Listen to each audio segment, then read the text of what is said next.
Welcome to the UK Travel Planning Podcast. Your host is the founder of the UK Travel Planning website, Tracy Collins. In this podcast, Tracy shares destination guides, travel tips, and itinerary ideas, as well as interviews with a variety of guests who share their knowledge and experience of UK travel to help you plan your perfect UK vacation. Join us as we explore the UK from cosmopolitan cities to quaint villages, from historic castles to beautiful islands, and from the picturesque countryside to seaside towns. Hi, and welcome to the UK Travel Planning Podcast. This week, Doug and I are both here. Hello.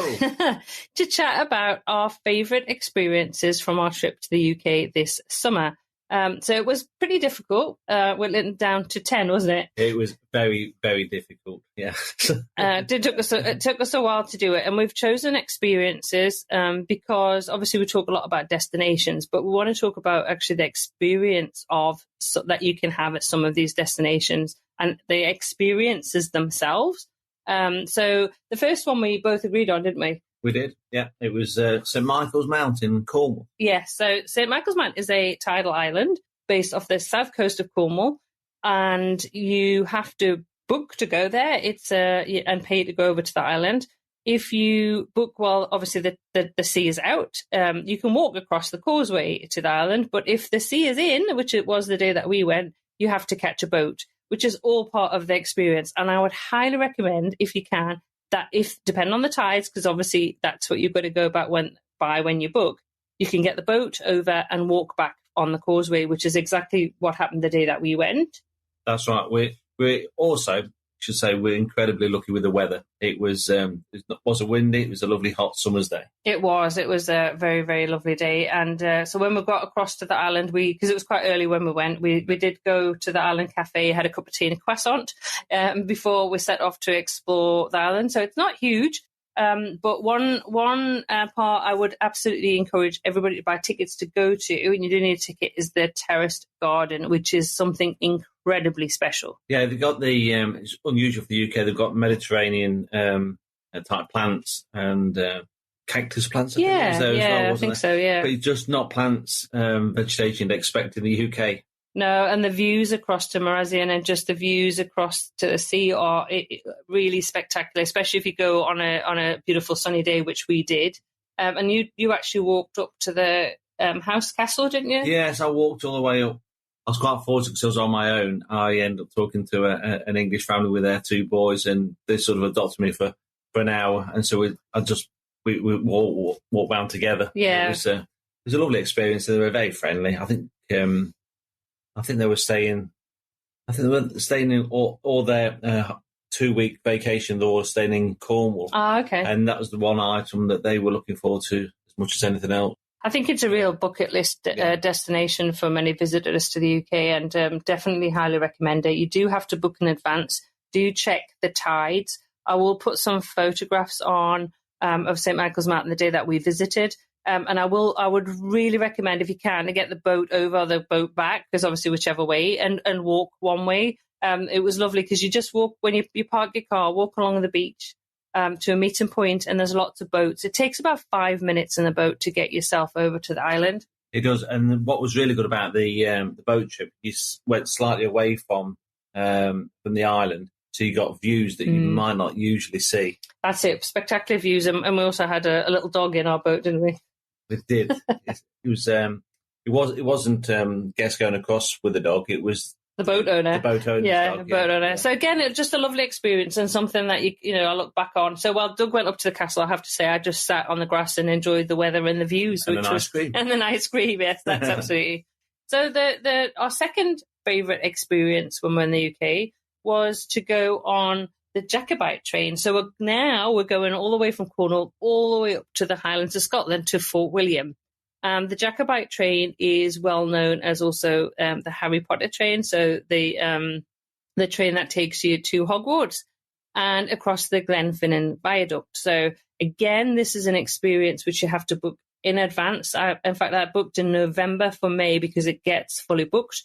We went over first class, didn't we? So it was a lovely, lovely experience. Oh, it was so special, being Harry Potter fans as well, and big train fan, and a steam train fan. It ticked so many boxes. And you didn't tell me you were booking it, did you? No, it was a surprise, yes. And the weather wasn't the best on that day. So we did that in May. I think it was about like May the 23rd. We did that. We were in Scotland. And we did have the weather in Scotland in May unusually was quite rainy. But the day that we went, it was still spectacular. The views were amazing. And so basically you get on the train at Fort William. It's a return trip. So it takes you all the way through to Mallaig. And when you get there, you have about 2 hours. I would say 2 hours there. Make sure that you head straight to have one of the restaurants for lunch, because they do get busy because everybody gets off the train. You have about 2 hours. You can go on a little boat trip from the harbour as well. I think they also run at the same time, obviously, to coincide with the train. Spend a couple of hours there, and then you do the return back to Fort William. So obviously crossing the Glenfinnan Viaduct twice. Yeah, and what a little tip for that one is we booked the early train, and the train runs twice daily. By the time the second train goes out, we've already got off the train, got into our car, and we drove back to Glenfinnan Viaduct, and we went to the viewing points, and so we could actually film and take photos of the next service going over the viaduct from a different viewpoint. And so I kind of stood below looking up at the viaduct, and I think I thought I was being a bit lazy this holiday. Yeah. And then you actually walked up to the hill up above. You were talking to an American couple, weren't you? Yeah? Yes, I met a lovely couple from America. After about 10 minutes talking to them, I felt like I'd known them my whole life. They were such a lovely, engaging couple, and we found so much common ground, not just the Jacobite and Scotland, but it's just a lovely experience. So we waited the train for about an hour. Yeah. And it seemed like it was 2 minutes. Yeah, and then it was raining on and off as well. It was raining, it was windy, it was cold. But it's Scotland. I was glad that I had my rain jacket, because I was kind of standing on my own underneath the viaduct. But I got some really good video and some really good photos. And it's really special when you've been on that train in the morning to then see it in the afternoon. And we often get asked in our UK and London travel planning Facebook community whether it's worth it, and I would say 100% it's worth it. It was, I say, it's number 2 on our list of experiences from when we were over in the UK, and I know I have not heard anybody say that they didn't thoroughly enjoy it, and I have to say that the scenery and views are spectacular, and it covers age ranges. Yeah, and so many different interests. It ticks so many boxes for so many different people. Everybody was just having a great time. Yeah, and so we're going from now, the Highlands of Scotland, we're going back down to England, and somewhere that I've been wanting to go to for quite a long time, and Doug's also a fan of Downton Abbey, so we went to Highclere Castle. Unfortunately, the day that we went there happened to be the day in the UK when it was 42 degrees this summer, so it was extremely hot, but Highclere was another highlight, an excellent experience. We actually drove there, and the car park is right next to the castle, so you don't have very far to walk. And it's all on the flat as well, so anybody with any mobility issues find it a bit difficult. It's just so easy. Yeah, it was really enjoyable, and then you go on a part of it is to go on a tour of the house, and if you're a Downton Abbey fan, it's magical. Now, you can't take photographs in there because obviously it is a private house as well, but they have got stills of the TV series and the movies, so in each of the rooms, and obviously the rooms just look exactly like they do in Downton Abbey, and it was great to kind of go, I remember when this scene happened there, or that scene.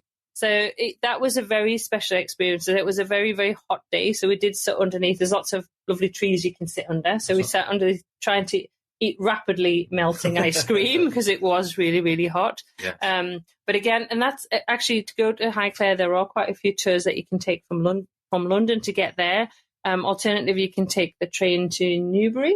I think, yes. And get a taxi to Highclere. But again, if you're driving, it's an easy one to is make sure that you booked your tickets, that you can get into the car park there and do the tour that day. So highly recommend that one. And there's a very good gift shop there as well with lots of related. Oh yes, I bought lots and lots of Downton Abbey merchandise for my friends in Australia who are also fans. So our fourth one, we're back up to Scotland again. I feel like we're going England, Scotland, England, Scotland. So our fourth one is actually a place that we stayed in, and it was a glamping pod that we chose to stay in the night before we caught the ferry to the Orkney Islands. So we'd been doing the North Coast 500 route, which we're going to talk about a little bit later. But we decided to try something a little bit different for ourselves, and that was to book something, a glamping pod. Actually, there was not a huge amount of accommodation to choose from in that particular area, but it really appealed, and we loved it. Yeah, again, it ticked a lot of boxes because we're catching the early morning ferry to the Orkneys. And so this place was about 40 minutes away, I think, 50 minutes away. And it was off the main road, and it was just unbelievable. It was so different to what we expected. There was a guy running the pods, looking after them. He was like a farmer, and he was just so helpful, just could not do enough for us. He had another little coach wagon full of all bits and pieces you could buy that you might need, and it was just an honesty box for everything. And there was another young couple there as well. We chatted to them, and then there was wildlife all around us. There was deer everywhere, wasn't there? Absolutely, just deer. And the next day when we drove, we had to catch the you're gonna laugh at this. We had to drive to catch the ferry. And from Gills Bay over to the Orkneys, and literally every bend that we went past, there was just a huge herd of deer. And every time I get my phone to record, there'd be nothing, and then I put my phone down and go around, and there'd be a huge herd of deer. So I have absolutely no footage of this, but it was incredible. I've never seen so many deer in my life. And in fact, the night before, while we were sitting in the glamping pod, there were deer in the fields around us. All around us, yeah. That's right. So that was the Wee Hoos glamping pod. I will put a link to that. So if you plan to do the North Coast 500 and you're going to do that route, we'd highly recommend to stay there. And if you want something a little bit different to your run-of-the-mill hotel rooms, recommend. Absolutely. So I'm going to hand over to Doug completely for number 5, because this is something I didn't experience. For number 5, I went to Anfield. And those of you know your English football, or soccer, as some people call it. Liverpool Football Club is the best football team on the planet. I am slightly biased, but no, the whole experience, we managed to get to Anfield with a good friend of ours, Mark, who's also appreciates good football. And we went up to watch Liverpool play in a pre-season friendly game. Okay, they lost, unfortunately, but the whole experience, we just had a great afternoon, great evening. We did. Yeah. And it's just somewhere I always want to go back to, because the atmosphere of the ground, the Liverpool fans are famous for their singing and the support of the team. So obviously, if we've got football supporters in our Facebook group as well, and obviously probably listen to this podcast as well. So, if you do arrive out of season, there are quite a few of the grounds do offer tours of the grounds. Trying to get tickets for Premiership matches, football matches can be quite difficult. But again, I've got an article on the website which I'll link to, which kind of talks about that, about how the best places to kind of source tickets for Premiership matches. Yeah, because the atmosphere is really, really fantastic. Something a little bit different. Even if you're not a huge football fan, I could definitely recommend going to. It's a good afternoon, good evening. Yeah, absolutely. And so we're going to go back up to Scotland again. And our 6th choice was actually the North Coast 500 drive, which is a scenic, very famous now, scenic drive around the north coast of Scotland. Hence it's called the North Coast 500. It starts in Inverness and ends in Inverness. And we joined it we came off the Isle of Skye and we kind of joined the road there.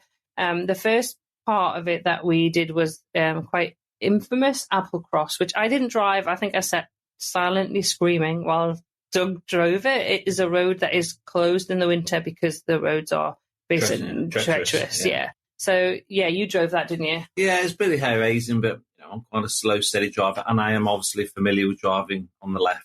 But everybody was courteous, taking it really slowly, but it's worth it. The scenery is just breathtaking. Yeah, and again, I've not got much video of this because most of the time I had my eyes shut. She did exactly the same when there was a few deers crossing in front of us. And she missed them every single time. Yeah, well, that's how it is. I will get better with my taking videos, I think. But yeah, Applecross was amazing. The whole North Coast 500 the one thing I think I learned from it, because we did it in a short period of time, is that I would take longer. I think we spent maybe 3 days doing it. I would put that out to a week and really explore it and really enjoy it. The roads, I mean, we were there in May. There were lambs all over, weren't there? There were so many lambs. Yeah, and that's right. There's so many places to stop, and it's just wall to wall, fantastic scenery. And obviously, you could keep stopping permanently; you would not get very far. I think, to be honest, that it kind of blew my mind a bit because I'd never seen scenery like that. And I love Glencoe in the Scottish Highlands, but going that further north, it's incredible. The scenery is just, it was like being in another world. It really was really very, very special, and highly recommend it if you've got the time and you want to do a driving trip around Scotland, that you do incorporate the North Coast 500 in. Okay, obviously like spring, summertime, I wouldn't recommend doing it out of those seasons, because probably from March time, but you'd have to check the weather forecast, because those roads, we're talking single file roads, you have to pull over, that there are stopping zones and you kind of pull in. So you've got to be aware of kind of, your surroundings and careful when you're driving. There's lots of passing places, but some of the passing places, there's not much clearance after you pull in, particularly if there's a caravan coming in the opposite direction. Yeah, and there was you've got to be patient. That's the name of the game. Quite interesting kind of drops. Yeah. So that was. So we're going to stay in Scotland for number 7. So we're actually going to talk about the Isle of Skye. So the Isle of Skye in itself is an experience, honestly, and somewhere we really highly recommend that you visit. It is very touristy, it is very popular, but it is a reason, because it is magnificent. We did not have the best weather when we were there, but it didn't really matter. We just thoroughly enjoyed it. And again, I'm going back to accommodation. There's lots of different accommodation options on Skye, but we decided that we wanted to stay in a guest house, bed and breakfast, and we stayed at the Loch Air guest house, which is on Loch Air. But what was special about it was the lounge area. Yeah, it was so social. It was the couple running the guest house. They were incredibly welcoming. Yes. They could not do enough for everyone. Things like washing, which becomes an issue when you're travelling around, but they actively encourage people to ask and help. Yeah. But they had one. It was like a lounge area, and we just had some fantastic. We lost hours in there.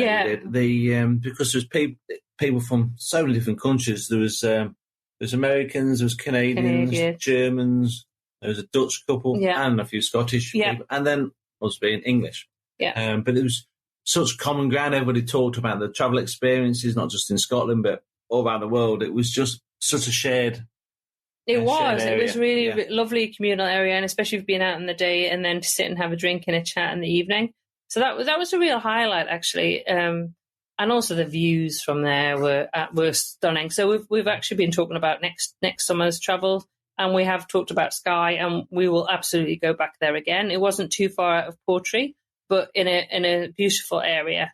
So highly recommend it. And I say the couple who are running it, fantastic, amazing. If you hear this podcast, we absolutely loved it. So thanks so much for our stay. So actually now I'm going to go on to number 8, which is again accommodation. It's funny, isn't it? Some accommodations really stood out. And we, again, alternative, I guess, is we stayed on a shepherd's hut on Bodmin Moor in Cornwall. Now, this was a fantastic experience, because we're on the moor, which again is a very different landscape. But you weren't sure about that when we're talking about it initially, were you? No, I wasn't sure. I was like, it was a bit bleak and a bit. I thought it was going to be a bit bleak, but it's not. It was beautiful. Yeah. Again, just there was ferns everywhere, and there's wild ponies. The sunrise and the sunsets were staggering. Yeah, and there's wild ponies. So, the sunsets and sunrises are great. Again, you're driving over the moor. There's the wild ponies, and we'll say that a third time, which I just thought were lovely. Obviously, they're wild, so you don't go near them. But again, just having that experience, to say that you felt kind of immersed in it and surrounded by it. And also, I think it's pretty good for dark skies for photography. I mean, the reason we chose Bodmin was because it was a central area in Cornwall. Yeah. So when we decided on the places we're going to visit all around Cornwall, it just seemed like a perfect choice, and it just, again, ticked the boxes for us. And the shepherd's hut was so different to the glamping pod. Yeah. Equally small, but different. Yeah. And well equipped. Oh, yeah. Everything was there. Yeah. and a little bit isolated, but that's just what we wanted at that point. Yeah, we did want a little bit of kind of time, and you got that. You could come back. We spent most of our days out anyway exploring, but when you came back, it was lovely. And obviously, one of the advantages of travel in the UK in the summer months is that it's very late. It's very light, very late in the day. So, you have a lot of hours of daylight. So you can still be sitting there, hop aside 10 o'clock and it's daylight. So that was, really good. It was a really good actual base to explore Cornwall too. So number 9 is something that we'd never done before, and it's in London, which was a photo shoot. So it's the first time we're going to mention anything in London, was a photo shoot with Domi of Scaling Studio, who I talked to in episode 16 of the podcast. So Domi talks all about how she does her photo shoots in London and how you can book them. And she invited us to do a photo shoot with her. And we had so much fun. Oh, it's just an unbelievable. I was quite nervous. I'll be honest. It was like sitting in an exam beforehand. I thought I'm not very photogenic, and people who know me know how shy I am. And it was just not. I was totally unprepared. Yeah. But like Tracy said, we had such a good laugh. Domi was just so relaxing and very patient, particularly with me, and it was just so much fun and so good at making us feel relaxed and enjoy it. And obviously she knows the parts of London and the best places to go to have your photos taken. And a wonderful memory of our trip, because we had some lovely photos taken, and we're going to get one or two of them put on canvas. And I cannot wait to go back next year and have another photo shoot in different areas. And in fact, I've just booked my daughter on. She won't know this, but I've booked her on a Christmas photo shoot this year because she's back over in London with her partner. So, yeah, just an absolutely fantastic experience to do. A really great memories to have. Domi will, if you're a bit nervous about having a photo shoot, she will make you feel relaxed and she will take fabulous photos. She's a very nice person and just loves what she does as well. Makes it even easier. She does. Yeah. And all right, so number 10 actually is, this is something I didn't go with Doug to this, but I thought, rather than me talk about all my kind of favourites, that he wanted to choose some himself. So I actually sat in Wimbledon, listening or watching the tennis for the day in a pub with some friends while Doug went down to Dover. So I wanted a train fix on my own, to be honest. So yeah. To leave Tracy talking and drinking. No, I didn't say that. And drinking. But I wanted a train journey, and the logical place I wanted to go wasn't too far away, was to see the White Cliffs of Dover. And I could not have picked a better day. It was hot, sunny, and beautiful blue skies. And so I caught the train back into London, and then I went from London down to Dover, and it's a very easy journey. And then I went to the furthest point by taxi to the lighthouse, and then I walked every single path that there is on the White Cliffs area there, down towards the visitor centre. Before I set off, though, in the windmill, lighthouse, I had to have a cup of tea and some Victoria sponge, which I do like. Yes. So it was just unbelievable. The footpaths go a little bit difficult in places because a lot of uphill and downhills, and it's quite loose gravel. But the views and the photos I took were pretty good. Yeah, well, excellent. You showed some pictures, and you got some people walking along the way as well, taking photos. You asked them, or they asked you, didn't they? So. Yes, it seemed to be the way that particularly people walking on their own is very social. Take photos of each other and videos that people want. Yeah, it's very nice. So it was really good. So that we've kind of covered 10 different experiences. We've got it, from a train trip to, a castle to 3 types of accommodation that we really enjoyed. Yes. And, the photo shoot. So quite a few different. That's right. Different things. We could easily do another 10 as well. Because there's just so many elements of the whole trip that we just thoroughly enjoyed. Yeah, very easily. If I start sitting, I'm going to start thinking, well, actually, the trip to Vinderlanda and walking, part of the Hadrian's Wall was another highlight. I mean, honestly, the trip over to Paris and the Eurostar, taking the Eurostar is always great fun. We really enjoy that. Lots of we had a lovely tour around the Houses of Parliament in London, which again was just fascinating. And just York again. Many times we've been to York, and every single time it's just special. Yeah, so special. Yeah, absolutely. Oh, and then punting along the River Cam in Cambridge again would be, honestly, we could do another 10 without really thinking about it. But those were the ones that kind of sprung out at us as our main ones. In fact, actually, I'm going to add a bonus one, number 11, and I'm going to put that trip down the River Cam in Cambridge punting, because I'd never done that before. And again, we were very lucky this last summer that the weather was spectacular. And that was great because you see all the backs of, it's called the backs, I think, you see all the backs of all the colleges, which is a great way to do it. And then you go into some of the famous bridge, like the mathematical bridge. The guy who does the punting, I don't know what do you call someone who does the punt? I don't know, punter? Is he a punter? He was so knowledgeable, wasn't he? He was a good storyteller. He really, really made it fun as well, didn't he? Yeah. So much for the top 10. I've kind of given you the top 11. Top 11 now. But anyway, thanks for listening to that. I'm sure if you've got any, you've been to the UK and you've got some of the experiences that you want to talk about, why not pop over and join our UK and London travel planning Facebook community? That's a mouthful. And come over and share that, because we love talking about, only we're talking about planning our trips to the UK, but also sharing our experiences and knowledge of the things that we've really enjoyed when we've been traveling around. Yep. Share your experiences. They may be different to ours. Yeah, and we're always looking for more inspiration. Everybody's looking for more travel inspiration. Come on and tell us what it is that you really, really loved about your experiences traveling around the UK. You can find the links to all the places that we discussed in today's show notes at uktravelplanning.com /episode 21. Thanks so much for listening. If you want other resources and information, do check those out on our website, which is again at uktravelplanning.com. If you've enjoyed this episode, please do leave a review and a rating on your favorite podcast app. Until next week, I think that just leaves us to both say happy UK travel planning. Happy UK travel planning from both of us. Bye for now. Bye.